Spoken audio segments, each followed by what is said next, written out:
Hello guys, welcome back to my channel MBBS with MPMSU। Guys, आज का जो हमारा इंपॉर्टेंट टॉपिक होने वाला है वो होने वाला है tuberculosis.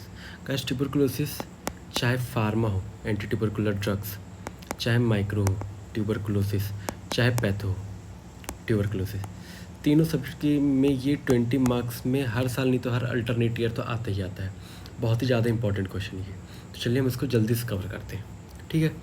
Tuberculosis Tuberculosis caused by Mycobacterium tuberculosis। ठीक है, Mycobacterium tuberculosis। सबसे पहले जो इसकी इंपॉर्टेंट चीज़ जो आपको पेपर में लिखनी होगी वो होगी इसका एंटीजेनिक स्ट्रक्चर। अब देखिए, अब जो इसके सेल वॉल एंटीजेंस होते हैं ना, सेल वॉल एंटीजेंस में लगभग 3 से 4 मेन चीज़ें आपको लिखनी पड़ती हैं। ठीक है, डिस्टिंक्ट लेयर की बनी होती है। एक तो होती है पेप्टाइडोग्लाइकन लेयर। पेप्टाइडोग्लाइकन लेयर ये, ठीक है, ये शेप और रिजिडिटी को मेंटेन करके रखेगी। किसको? ये पेप्टाइडोग्लाइकन लेयर है, शेप एंड रिजिडिटी को मेंटेन करके रखेगी। ठीक है। फिर आती है हमारी अराबिनोगैलेक्टन लेयर। ठीक है, ये मेजर स्ट्रक्चरल कंपोनेंट होती है। मेजर स्ट्रक्चरल कंपोनेंट होती है। मेजर स्ट्रक्चरल कंपोनेंट होती है। ठीक है। फिर हमारी जो लेयर आती है वो होती है माइकॉलिक एसिड लेयर। ये ना लॉन्ग चेन होती है, फैटी एसिड से बनी हुई होती है। ठीक है, लॉन्ग चेन फैटी एसिड से बनी हुई होती है और किससे कनेक्टेड है? अराबिनोगैलेक्टन लेयर से जुड़ी हुई होती है। ठीक है, ये जो लेयर होती है ना, इसकी परमिबिलिटी बहुत ज़्यादा लो होती है, तो जिसके कारण जो एंटीबायोटिक्स होती है ना वो इसके अंदर ही नहीं जा पाती हैं, तो ये बैक्टीरिया को ना डिस्ट्रॉय नहीं कर पाती है। ठीक है, और यही लेयर है जो कि acid fast nature of Mycobacterium tuberculosis के लिए रिस्पॉन्सिबल होती है। किसके लिए? एसिड फास्टनेस के लिए रिस्पॉन्सिबल होती है। ठीक है, और जो आउटर मोस्ट लेयर होती है जैसे कि माइकोसाइट्स, ये लिपिड से बनी हुई होती है। मेनली ग्लाइकोलिपिड्स, माइकोसाइट्स, इन सब से बनी हुई होती है। ठीक है, मेन तो आपको ये 3 चीज़ याद होनी चाहिए। ठीक है, और एक होती है साइटोप्लाज्मिक, जो कि सोल्यूबल एंटीजेंस होते हैं। ये सेल वॉल एंटीजेंस थे, ये सेल वॉल एंटीजन, ये सब सेल वॉल एंटीजन थे। एक होता है साइटोप्लाज्मिक एंटीजन। ठीक है, इनसॉल्यूबल एंटीजेंस जो होते हैं, ये सब क्या थे? Cell wall antigen. एक होता है साइटोप्लाज्मिक एंटीजन। और जो साइटोप्लाज्मिक एंटीजन होता है ना, ये इनसॉल्यूबल होता है। ठीक है, और जो सेल वॉल नहीं, जो साइटोप्लाज्मिक एंटीजन होता है ये सॉल्यूबल होता है। ये सॉल्यूबल होता है। जो सेल वॉल एंटीजन होता है ये इनसॉल्यूबल होता है। साइटोप्लाज्मिक एंटीजन में आ जाएगा हमारा एंटीजन 5, 6, 60। ये ऐसे याद रखिएगा, एंटीजन 5, 6, 60, ये 3 एंटीजेंस होते हैं। ठीक है, तो माइकोबैक्टीरियम ट्यूबरकुलोसिस के कारण ट्यूबरकुलोसिस डिसीज़ होती है। ये एसिड फास्टनेस किसके कारण से होती है? माइकॉलिक एसिड जो लेयर होती है उसके कारण होती है। माइकॉलिक एसिड लेयर एसिड फास्टनेस के लिए रिस्पॉन्सिबल होती है। इसकी परमिबिलिटी बहुत ज़्यादा कम होती है, जिसके कारण एंटीबायोटिक इसके अंदर नहीं जा सकता और इसको डिस्ट्रॉय नहीं कर सकता है। और माइकॉलिक एसिड किससे अटैच रहती है? अराबिनोगैलेक्टन से। अराबिनोगैलेक्टन क्या है? ये major structural component of the cell wall के। और इसके अंदर क्या रहता है? पेप्टाइडोग्लाइकन लेयर होती है जो कि शेप और रिजिडिटी ऑफ द सेल को मेंटेन करके रखती है। और साइटोप्लाज्मिक एंटीजन में क्या आ जाएगा? साइटोप्लाज्मिक एंटीजन में आ जाएगा हमारा एंटीजन 6, एंटीजन 5, एंटीजन 60। ऐसे याद रखना है आपको। ठीक है, हम पढ़ते हैं इसके पैथोजेनेसिस के बारे में।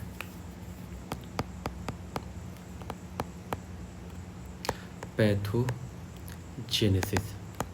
अब पैथोजेनेसिस में सबसे पहले सोर्स ऑफ इन्फेक्शन क्या होता है? सोर्स ऑफ इन्फेक्शन क्या क्या हो सकता है? सोर्स ऑफ इन्फेक्शन 2 होते हैं, एक तो ह्यूमन सोर्स,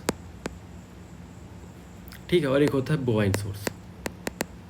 ह्यूमन सोर्स में क्या होगा कि भाई कोई इन्फेक्टेड मैन है, उसने छींक मारी उसमें से जो ड्रॉपलेट्स निकले उसमें न्यूक्लियाई होते हैं, वो कोई हेल्दी मैन उसको इनहेल करेगा, उसको ट्यूबरकुलोसिस हो जाएगा।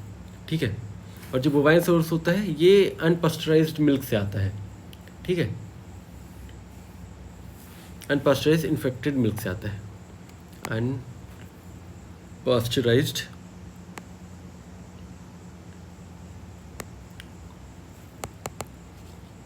इन्फेक्टेड मिल्क से आता है। और जो ह्यूमन सोर्स होता है वो सीधा मतलब ट्रांसमिशन नहीं होता है कि अगर कोई इन्फेक्टेड पेशेंट है उसने छींक मारी तो जो ड्रॉपलेट्स न्यूक्लियाई एयर में गई उसको किसी हेल्दी मैन ने इनहेल किया और उसको वो हो गया। ठीक है। मोड ऑफ ट्रांसमिशन की बात करें, मोड ऑफ ट्रांसमिशन सबसे पहला जैसे ह्यूमन केस में था एयरबोर्न, मेनली यही होता है। 95 to 99% ऑफ द केसेस में एयरबोर्न होता है। ठीक है। किसी ने छींका, वो एयर में गया, उसको किसी हेल्दी मैन ने उस एरोसोल्स को इनहेल किया। ठीक है, उसके कारण हो सकते हैं। और दूसरा जो इनॉक्यूलेशन और इंजेक्शन।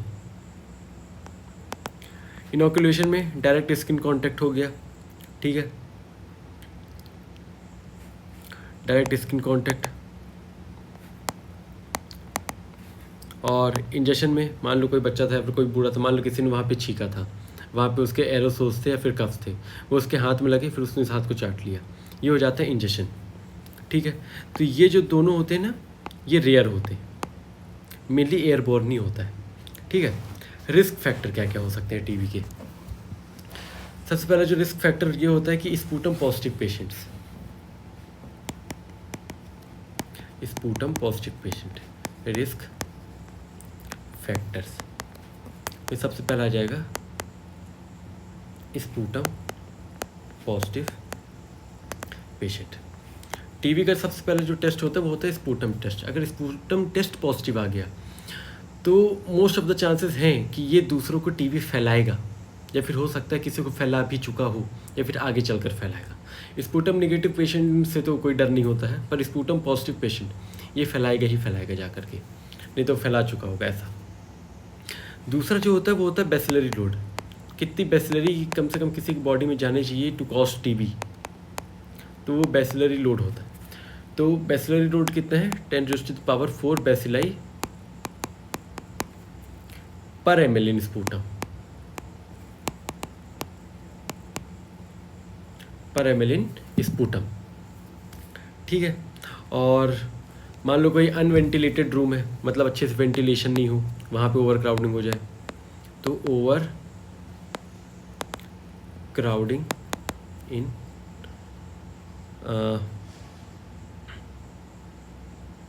Poorly ventilated room. ठीक है, ये हो सकता है। इसके अलावा और भी रिस्क फैक्टर्स हो सकते हैं जो कि एंडोजेनस रिस्क फैक्टर्स अब आएंगे। उसमें ये आ सकता है कि सेल मीडिएटेड इम्यूनिटी कम हो, सेल मीडिएटेड इम्यूनिटी कम हो। ठीक है। अदर कोमॉर्बिड कंडीशंस में जैसे कि जिसके कारण टीबी हो सकता है, तो मान लो किसी को पोस्ट सिलिकोसिस हुआ हो, पोस्ट सिलिकोसिस हुआ हो। ठीक है। पोस्ट ट्रांसप्लांटेशन हुआ हो, पोस्ट ट्रांसप्लांटेशन हुआ हो। ठीक है। किसी को डायबिटीज़ हो, ये सब कोमॉर्बिड कंडीशंस हो सकती हैं। कोमॉर्बिड कंडीशन मतलब ये सब ना और बढ़ावा देती हैं टीबी के लिए, क्योंकि इन सब में एट द एंड में इम्यूनिटी कम होती है।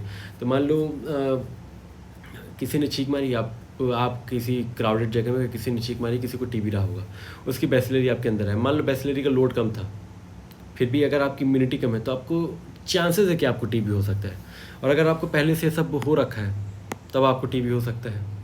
तो ये होती हैं comorbid conditions, endogenous risk factors. ठीक है। एज का तो उतना कुछ नहीं है, फिर भी देखा गया है कि womens of age 25 to 35 are more prone to TB 35,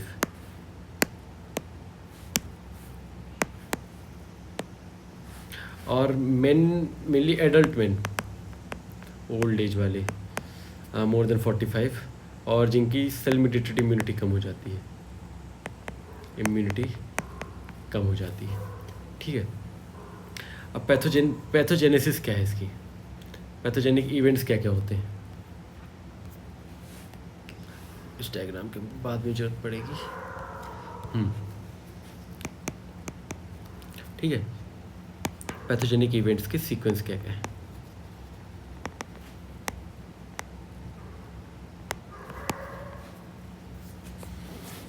अब देखो, सबसे पहले तो ड्रॉपलेट न्यूक्लियाई का होना, ड्रॉपलेट न्यूक्लियाई। अब ड्रॉपलेट न्यूक्लियाई में ना ट्यूबरकल बेसिलाई होती है। ड्रॉपलेट न्यूक्लियाई किसके मुंह से निकले होने चाहिए, इन्फेक्टेड पेशेंट के में से निकलने चाहिए, ठीक है। अब इसमें से बहुत सारे ना, मान लो जैसे किसी ने छींका, उसके में ड्रॉपलेट न्यूक्लियाई निकले, उसके में ट्यूबरकल बेसिलाई है, उसको मान लो किसी हेल्दी पर्सन इनहेल किया। अब मोस्ट ऑफ द तो अपर रेस्पिरेटरी ट्रैक्ट में ट्रैप्ड हो जाते हैं, बहुत ही छोटे अमाउंट्स में, छोटे छोटे ड्रॉपलेट्स ही एल्वियोलाई तक पहुंचते हैं, ठीक है। जब वो एल्वियोलाई तक पहुंचेंगे तो उनका सामना होता है मैक्रोफेजेस से, ठीक है, मैक्रोफेजेस से होता है।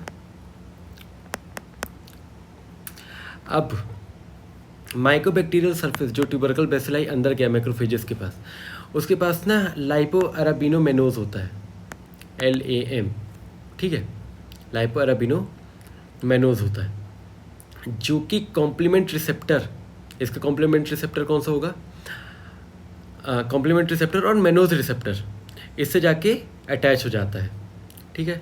लाइपो अराबिनोमेनोज होता है माइकोबैक्टीरियल के सरफेस में, और मैक्रोफेजेस के पास क्या होता है, कॉम्पोनेंट रिसेप्टर और मेनोज रिसेप्टर होता है, तो ये जाके इससे अटैच होता है, ठीक है, जिसके कारण माइकोबैक्टीरिया का मैक्रोफेजेस के अंदर एंट्री हो जाती है। ट्यूबरकल बेसिलाई जो है, इसकी एंट्री हो जाती है किसके अंदर, मैक्रोफेजेस के अंदर, मैक्रोफेजेस के अंदर इसकी एंट्री हो जाती है, ठीक है। अब एंट्री होने के बाद क्या होगा, मैक्रोफेजेस का मेन काम क्या होता है, फेगोसाइटोसिस का, ठीक है, फेगोसाइटोसिस का, ठीक है। तो फेगोसाइटोसिस इज द कौन सा प्रोसेस मीडिएटेड होगा, आपको क्या लिखना है, C3b mediated opsonisation of bacilli, enhanced complementation of C3b, ठीक है, ये लिखना है, C3b मीडिएटेड लिखना है, ठीक है। पर ये प्रोसेस ना चल नहीं पाती है, क्यों नहीं चल पाती है, मैक्रोफेजेस के अंदर उसका सर्वाइवल क्यों हो जाता है, सर्वाइवल इनसाइड मैक्रोफेजेस। अब देखो, किसी इन्फेक्टेड पेशेंट ने ड्रॉपलेट्स रिलीज किए एयर में, किसी हेल्दी मैन ने उसको इनहेल किए, मोस्ट ऑफ द ट्रैप हो गया अपर रेस्पिरेटरी ट्रैक्ट में, कुछ कुछ पहुँचे एल्वियोलाई तक, एल्वियोलाई में भी वो मैक्रोफेजेस के पास गए। अब ट्यूबरकल बेसिलाई में जो लाइपो अराबिनोमेनोज है, ठीक है, वो कंपोनेंट और मेनोज रिसेप्टर ऑफ मैक्रोफेजेस से अटैच होगा, जिसके कारण ट्यूबरकल बेसिलाई का इंटरनलाइजेशन होगा इनटू द मैक्रोफेजेस। अब मैक्रोफेजेस का मेन काम क्या होता है, फेगोसाइटोसिस करना, पर ट्यूबरकल बेसिलाई के पास ना कुछ तो होता है, मैं आपको बताऊंगा क्या होता है, जिसके कारण वो मैक्रोफेजेस के इस अटैक को झेल लेता है। वो क्या चीज़ होती है जिसके कारण ये फेगोसाइटोसिस से बच जाता है, वो ये होती है कि जो इसकी बैक्टीरियल सेल वॉल में जो लैम होता है ना, लाइपो अराबिनोमेनस, ये जो होता है, ये फेगोसोम लाइसोसोम फ्यूजन को ना इनहिबिट करता है, और इंट्रासेलुलर कैल्शियम और फॉस्फेटिडिलिनस्टॉल 3 फॉस्फेट को बढ़ाता है, ठीक है। इस लाइपो अराबिनोमेनोस के कारण ये जो होता है, ये जो फैगोसोम लाइसोसोम फ्यूज़न जो है इसको इनहिबिट करता है, ठीक है। और इंट्रासेल्यूलर कैल्शियम को इंक्रीज करता है, ठीक है। इसके कारण से वो फैगोसाइटोसिस से बच जाता है, ठीक है। और जब एक बार बैक्टीरिया इस फैगोसोम लाइसोसोम फ्यूज़न को इनहिबिट कर दे, फैगोसाइटोसिस से बच जाए, फिर वो मैक्रोफेजेस फटता है, बैसिलरी कंटेंट जो उसके अंदर फंसे थे, जो इंटरनलाइजेशन होता है ट्यूबरकल बैसिलाई का, उसको रिलीज़ करेगा और वो जो अनइन्फेक्टेड फैगोसाइट्स होंगे ना, उनको इन्फेक्ट करेगा और साइकिल कंटिन्यू होते रहेगी। तो ये मेनली 5 स्टेप्स हैं।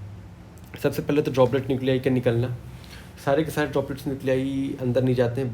Most of the droplet nuclei में जो ट्यूबरकल बैसिलाई होते हैं वो तो अपर रेस्पिरेटरी ट्रैक्ट में ट्रैप्ड हो जाते हैं, ठीक है। फिर वहाँ से वो जाएंगे मैक्रोफेजेस के पास, मैक्रोफेजेस से चिपकेंगे, मैक्रोफेजेस के अंदर जाएंगे, फैगोसाइटोसिस से बचेंगे। फैगोसाइटोसिस किस कारण से बचेंगे? लाइपो एराबिनोमेनस के कारण बचेंगे, ठीक है। और फिर वो फैगोसोम लाइसोसोम फ्यूज़न को इनहिबिट करेगा, इंटरसेलुलर कैल्शियम कंटेंट को बढ़ाएगा, ठीक है। अब 2 तरह के इम्यून रिस्पॉन्स देखने को मिलते हैं। आपको इसमें ज़्यादा डिटेल में नहीं जाना है। होस्ट इम्यून रिस्पॉन्स, ठीक है। अब देखो, मैक्रोफेजेस के पास तो आया, अब मैक्रोफेजेस से काम नहीं हो पाया, तो मैक्रोफेजेस क्या करेगा? जो माइक्रोबैक्टीरियल एंटीजन है उसको टी हेल्पर सेल्स के पास भेजेगा, ठीक है। अब क्या, माइक्रोफेजेस से काम तो हो नहीं पाया, तो मैक्रोफेजेस क्या करेगा? जो माइक्रोबैक्टीरियल एंटीजेंस है ना, इसको टी हेल्पर 1 सेल्स के पास भेजेगा, टी हेल्पर 2 सेल्स के पास भेजेगा, ठीक है। T helper 1 T helper 2 cells के पास भेजेगा, ठीक है। अभी जो टी हेल्पर 1 है ये साइटोकाइंस रिलीज करेगा, इंटरल्यूकिन 2, इंटरफेरॉन गामा, ठीक है। और ये जो दोनों हैं ये मोनोसाइट्स और मैक्रोफेजेस को एक्टिवेट करेंगे, मोनोसाइट्स और मैक्रोफेजेस को एक्टिवेट करेंगे, ठीक है। तो टी हेल्पर 1 के एक्टिव होने के कारण ना 2 तरह के रिस्पॉन्स हमको देखने को मिलते हैं। एक तो मैक्रोफेज एक्टिवेटिंग रिस्पॉन्स और एक टिश्यू डैमेजिंग रिस्पॉन्स, ठीक है। मैक्रोफेज एक्टिवेटिंग रिस्पॉन्स हमको देखने को मिलेगा और टिश्यू डैमेजिंग रिस्पॉन्स देखने को मिलेगा, टिश्यू डैमेजिंग रिस्पॉन्स। बस आपको इतना ही लिखना है। तो गाइस, अभी तक में हमने क्या क्या पढ़ा कि ट्यूबरकुलोसिस माइकोबैक्टीरियम ट्यूबरकुलोसिस कारण होता है, ठीक है। अभी जो इसका जो इसका एंटीजेनिक स्ट्रक्चर होता है, जो सेल वॉल एंटीजेंस होते हैं जो कि इनसॉल्यूबल नेचर के होते हैं, उसमें पेप्टाइडोग्लाइकन आता है जो कि शेल शेप और रिजिडिटी को मेंटेन करेगा। अराबिनोगैलेक्टन लेयर आती है जो कि मेजर स्ट्रक्चरल कंपोनेंट होती है और इससे माइकोलिक एसिड की लेयर जुड़ी हुई होती है जो कि एसिड फास्टनेस के लिए रिस्पॉन्सिबल होती है। इसकी परमिएबिलिटी लो होती है, बहुत ज़्यादा लो होती है, जिसके कारण एंटीबायोटिक ट्यूबरकल बैसिलाई के अंदर नहीं घुस पाता है और वो उसको डिस्ट्रॉय भी नहीं कर पाता है, ठीक है। सेल वॉल एंटीजेंस ये सब हो गए। एक होता है साइटोप्लाज्मिक एंटीजेंस जो कि सॉल्युबल होता है और इसमें 3 एंटीजेंस आते हैं, एंटीजन 5, एंटीजन 6, एंटीजन 60। फिर हमने इसके पैथोजेनेसिस के बारे में देखी। सोर्स ऑफ इन्फेक्शन 2 होते हैं, ह्यूमन और बोवाइन। ह्यूमन में वही स्नीजिंग कफिंग के कारण जो ड्रॉपलेट्स न्यूक्लियाई बाहर निकले उसका inhalation by an healthy person, ठीक है। और दूसरा unpasteurised consumption of infected milk, ठीक है, consumption of unpasteurised infected milk. Mode of transmission में सबसे ज़्यादा मोस्ट कॉमन जो होता है वो होता है एयरबॉर्न, ठीक है। इनोकुलेशन इंजेक्शन तो बहुत रेयरली देखे जाते हैं। रिस्क फैक्टर में sputum positive patient, bacillary load, या फिर पुअरली वेंटिलेटेड रूम में वहाँ पे ओवर क्राउडिंग कर दी गई, किसी की सेल मीडिएटेड इम्यूनिटी बहुत ज़्यादा वीक है, मतलब ओवरऑल इम्यूनिटी बहुत वीक है, और जिसको पहले से कॉम्प्लिकेशंस हो चुके हैं जैसे कि डायबिटीज़ हो, किसी को पोस्ट सिलिकोसिस हो, ये सब देख सकते हैं। ठीक है। एज की बात करेंगे तो 25 से 35 साल की वुमेंस में ज़्यादा देखा गया है, और एडल्ट जिनकी इम्यूनिटी बहुत कम हो चुकी है। पैथोजेनिक इवेंट्स पहले आपको बताए, होस्ट इम्यून रिस्पॉन्स, ये 2 प्रकार के होते हैं, ये आपको लिखना है। अभी तक आपको इतना लिखना है, ठीक है। इसके अलावा मैक्रोफेज रिस्पॉन्स में आपको 2 चीज़ें लिखनी है जो कि मेनली पैथो के लिए इंपॉर्टेंट है, आप बस यहाँ पे नाम जान लो। एक होता है सॉफ्ट ट्यूबरकल, एक होता है hard tubercle. Hard tubercle, soft tubercle, ये 2 चीज़ें आप यहाँ पे नाम रख लो। ये मेनली आपको पैथो में ज़्यादा अच्छे से एक्सप्लेन करना पड़ता है, तो वहाँ पे देखेंगे। ठीक है। अब हम देखेंगे इसकी क्लिनिकल मैनिफेस्टेशंस। क्लिनिकल मैनिफेस्टेशंस, ठीक है। तो टीबी को 2 तरह से क्लासिफाई किया गया है, पल्मोनरी, एक्स्ट्रा पल्मोनरी। ठीक है, पल्मोनरी, एक्स्ट्रा पल्मोनरी। अब पल्मोनरी टीबी भी 60 to 90% की होती है। इसका भी 2 कैटेगरी में कैटेगराइज किया गया है, प्राइमरी, सेकेंडरी। ठीक है। आगे चलकर पल्मोनरी को भी 2 में डिवाइड किया गया है,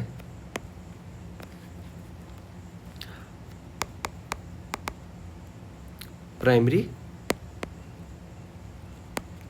सेकेंडरी। ठीक है। अभी जो प्राइमरी है, प्राइमरी किसके कारण होता है? प्राइमरी जो इन्फेक्शन होता है ना, जब पहली बार टीबी हुआ, पहली बार टीबी हो उसको, और कोई अदर कोमोर्बिड कंडीशंस ना रही, उसको कभी पोस्ट सिलिकोसिस ना हो, उसको डायबिटीज़ ना हो, ये सब। ठीक है।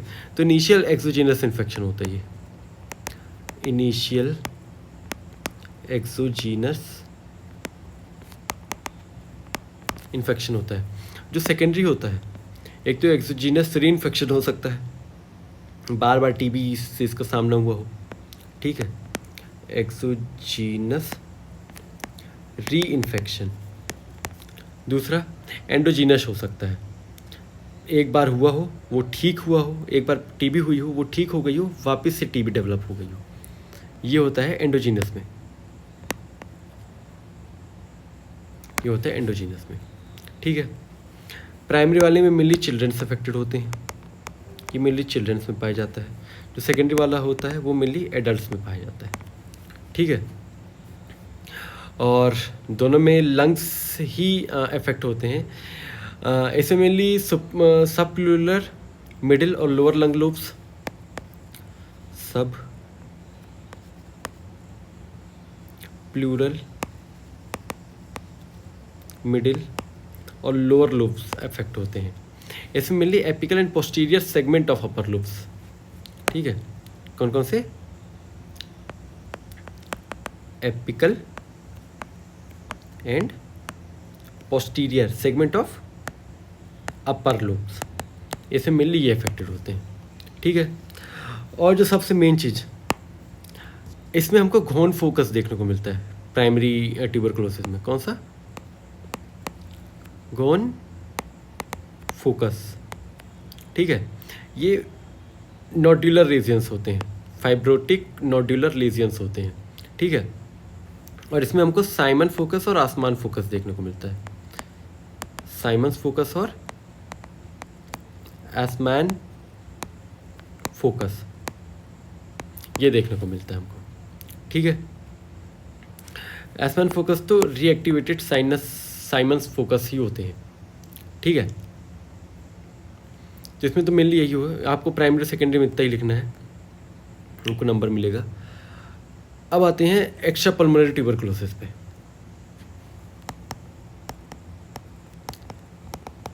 Extra pulmonary tuberculosis. ठीक है, एक्स्ट्रा पल्मोनरी ट्यूबरकुलोसिस 30 to 40% होती है, 30 to 40% होती है, और ये जो प्राइमरी होती है ये 60 to 70% होती है। ठीक है, एक्स्ट्रा पल्मोनरी ट्यूबरकुलोसिस में सबसे पहला ये एक्स्ट्रा पल्मोनरी ट्यूबरकुलोसिस मेनली सारे बॉडी ऑर्गन्स को इफेक्ट करती है। ठीक है, जो मोस्ट कॉमनली इन्वॉल्व होती हैं इन ऑर्डर ऑफ फ्रिक्वेंसी मैं आपको बताता हूँ। सबसे पहले होगा ट्यूबरकुलस लिम्फेडिनाइटिस, ट्यूबरकुलस लिम्फेडिनाइटिस। ठीक है, आपको बस नाम ही लिखना है, आपको पूरा एक्सप्लेन नहीं करना है। दूसरा प्लूरल ट्यूबरकुलोसिस, प्लूरल ट्यूबरकुलोसिस। और तीसरा अपर एयरवेज का ट्यूबरकुलोसिस, अपर एयरवे ट्यूबरकुलोसिस। दूसरा genitourinary tuberculosis, genitourinary tuberculosis. ठीक है, और एक्स्ट्रा पल्मोनरी में आपको और क्या क्या देखने को मिलेगा? Tuberculosis of CNS, TB of CNS, skin, TB of skin. इस तरह से आपको बहुत सारे दिखेंगे। तो मेनली आपको ये 5-6 तो नाम लिख कर ही आने। ठीक है, और मेनली तो ये अब मेन जो इसकी सबसे ज़्यादा इंपॉर्टेंट चीज़ है वो है इसकी लैब डायग्नोसिस। तो चलिए गाइस, हम पढ़ते हैं लैब डायग्नोसिस।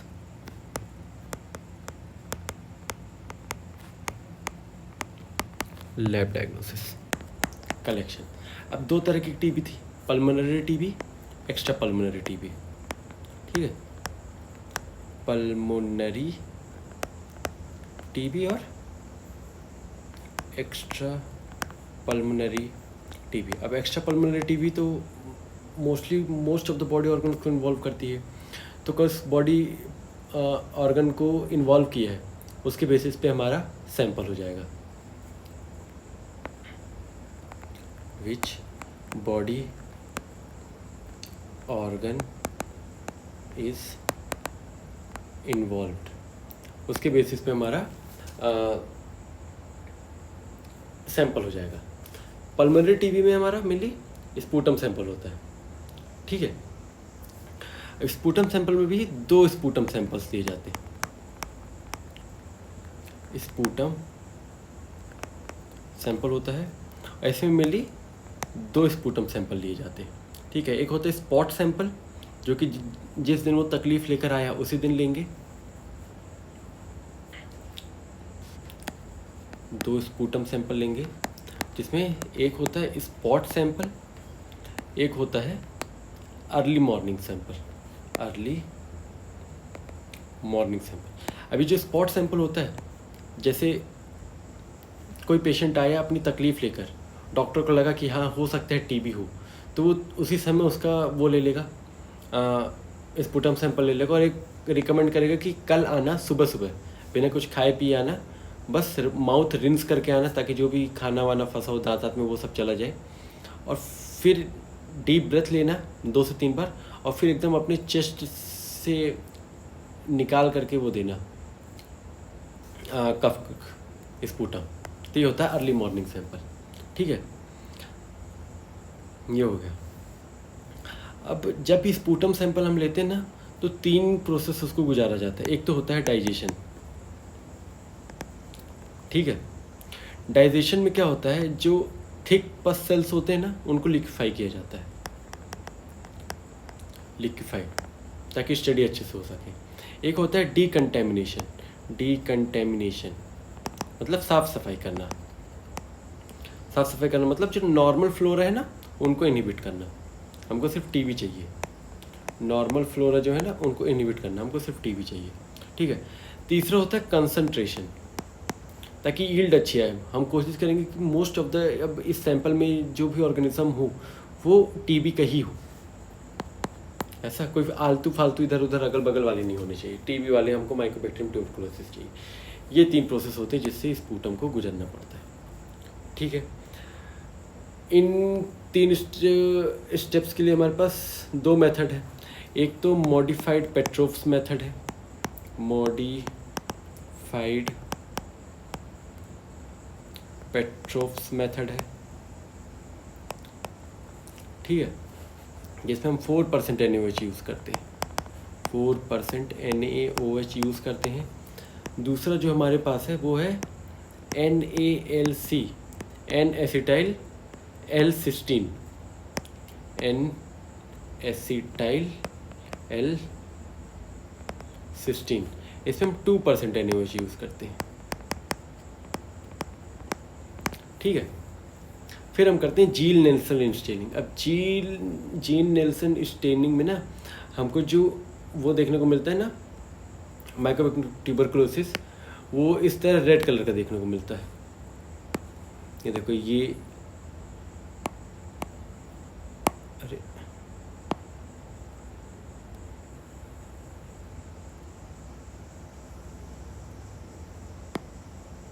ठीक है, रुकिए। और जैसा आपको देखने को मिल रहा है ना, ये रेड कलर के, ये ब्रिक रेड कलर के इस तरह देखने को मिलता है हमको, किसमें, जीन नेल्सन स्टेनिंग में, जील नेल्सन स्टेनिंग में, ठीक है, जिसको हम जेडेन स्टेन बोलते हैं, ठीक है। Acid fast red colour, acid fast होता है, रेड कलर है, ठीक है। ब्रिक रेड, मतलब ब्रिक रेड नहीं, long cylinder red coloured acid fast bacilli है, ठीक है। और इसके अलावा हम और क्या कर सकते हैं, जेडेन स्टेन के अलावा हम किन्योन स्टेन कर सकते हैं, किन्योन्स कोल्ड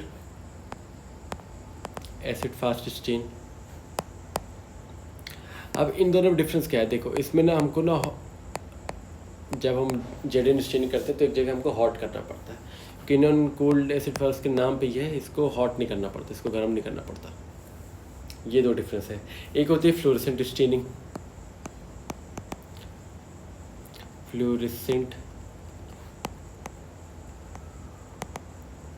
एक होती है फ्लोरेसेंट स्टेनिंग। इसमें जो वो ट्यूबरकल बेसिलाई है ना, मतलब टीबी के जो बेसिलाई है, ये हमको ब्लैक बैकग्राउंड के अगेंस्ट हमको किस कलर का, ब्राइट येलो देखने को मिलता है, ठीक है। ब्राइट येलो कलर का पेयर होता है against black background, against black background, ठीक है। हमारे पास कल्चर मेथड्स भी हैं,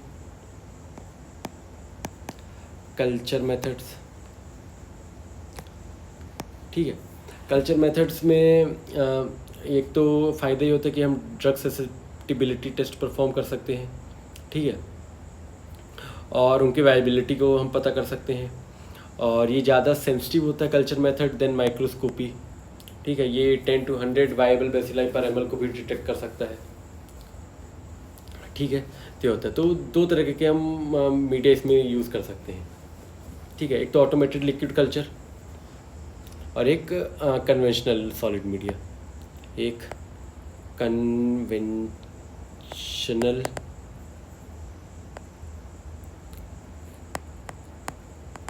सॉलिड मीडिया और एक ऑटोमेटेड लिक्विड कल्चर, एक ऑटोमेटेड लिक्विड कल्चर, ठीक है। इसमें हम एलजी मीडिया का इस्तेमाल करते हैं, एलजी मीडिया, लोवेंस्टीन जेनसन मीडियम, ठीक है। और ये जिसमें हमको रफ, टफ और बफ कलर्ड कॉलोनीज देखने को मिलती हैं, rough, tough and buff coloured colonies देखने को मिलती हैं। ऑटोमेटेड लिक्विड कल्चर में हमको क्या देखने को मिलेगा, इसका बस नाम याद कर लीजिए। इसका टर्न अराउंड टाइम ज़्यादा होता है कन्वेंशनल सॉलिड एलजी मीडिया से, ये तो फ़ायदे होते हैं। ठीक है, इसके अलावा सेरोलॉजी हम नहीं करते हैं, सेरोलॉजी एप्लीकेबल नहीं है ट्यूबरकुलोसिस में। मॉलिकुलर मेथड्स है हमारे पास, मॉलिक्यूलर मेथड्स है हमारे पास। मॉलिकुलर मेथड्स में एक तो ये कल्चर से समय कम लेता है, हाँ एक्सपेंसिव होता है ये कल्चर से, और ये कौन से जीन ड्रग कल्चर मेथड्स में हमको ड्रग ससेप्टिबिलिटी टेस्ट हम परफॉर्म कर सकते थे। मॉलिकुलर मेथड से हमको कौन सी जीन ड्रग रेसिस्टेंस के लिए कोड कर रहे हैं हम ये भी पता कर सकते हैं। ठीक है, तो एक तो एक्सपेंसिव होता है कल्चर से, टाइम कम लेता है कल्चर से, और हम जीन को डिटेक्ट कर सकते हैं। तो इसमें एक तो पीसीआर आएगा, नेस्टेड पीसीआर,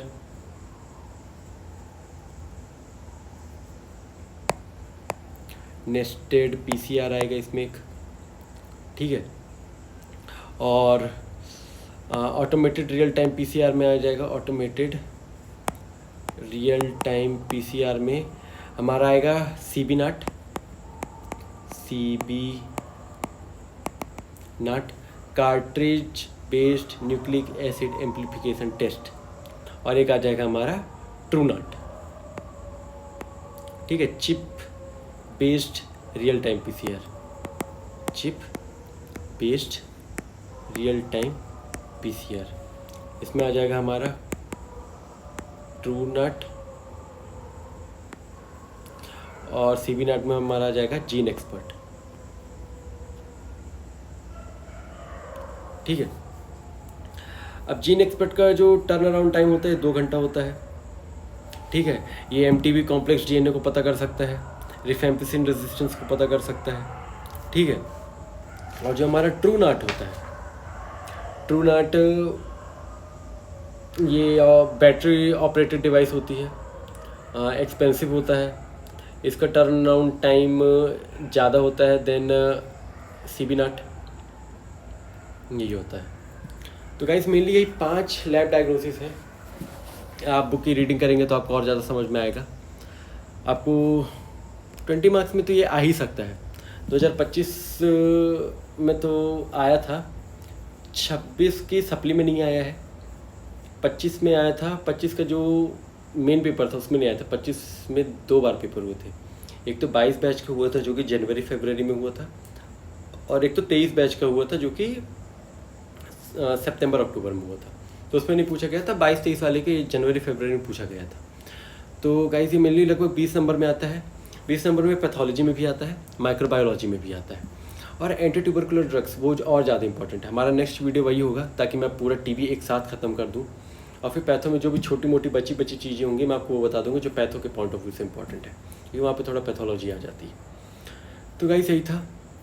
तो अगर आपके क्वेश्चन पेपर में आता है ये क्वेश्चन, ठीक है, तो आपकी शुरुआत कहाँ से करनी है? सबसे पहले तो माइकोबैक्टीरियम ट्यूबरकुलोसिस के बारे में बताना है। Gram positive, gene Nelson staining में ये रेड रॉड्स जैसे दिखता है, ये सब आपको बताना है। ठीक है, फिर इसके एंटीजेनिक स्ट्रक्चर आपको बताना है, एंटीजेनिक स्ट्रक्चर बताना है आपको, सोर्स ऑफ इन्फेक्शन बताना है, पैथोजेनेसिस बतानी है। ठीक है, पैथोजेनेसिस के बाद क्लिनिकल मैनिफेस्टेशन बताना है, फिर लैब डायग्नोसिस बतानी है। अगर 20 मार्क्स में आ रहा है तो आपको ये सब बताना है, और कम से कम इसमें 6 पेज तो भरने ही भरने हैं। और अगर 5 मार्क्स में आ रहा है तो एम ट्यूबरकुलोसिस के बारे में बताओ। ठीक है, और एंटीजेनिक स्ट्रक्चर, क्लिनिकल मैनिफेस्टेशन के बारे में बताना है, पैथोजेनेसिस के बारे में हल्का फुल्का लिख दो, सोर्स ऑफ इन्फेक्शन को अच्छे से लिख दो जो भी बताया, पैथोजेनेसिस में हल्का फुल्का क्या लिख दो, मतलब जैसे मैंने आपको बताया था ना,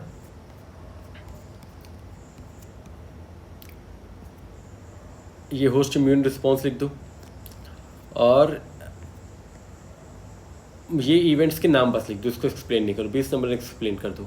और होस्ट इम्यून रिस्पॉन्स में बस मैक्रोफेजेस क्या क्या करता है इतना बस लिख दो, ठीक है। क्लिनिकल मैनिफेस्टेशन में पल्मोनरी, एक्स्ट्रा पल्मोनरी, पल्मोनरी में प्राइमरी, सेकेंडरी, प्राइमरी में गॉन फोकस और उसमें साइमन फोकस, आसमान फोकस, बस इतना लिख दो। लाइव डायग्नोसिस में 5 चीज़ लिख दो। तो 5 नंबर में यही सब लिखना है। गाइस अगर आपको मेरा पढ़ाई वो समझ में आ रहा है तो प्लीज़ मेरे चैनल को सब्सक्राइब करिए। मैंने अभी भी पढ़ाना चालू किया है। मैं सारे important topics patho, micro, pharmacology, 3rd year में community medicine, forensic medicine and toxicology सबके कंप्लीट कराने वाला हूँ। बने रहिए मेरे चैनल पे और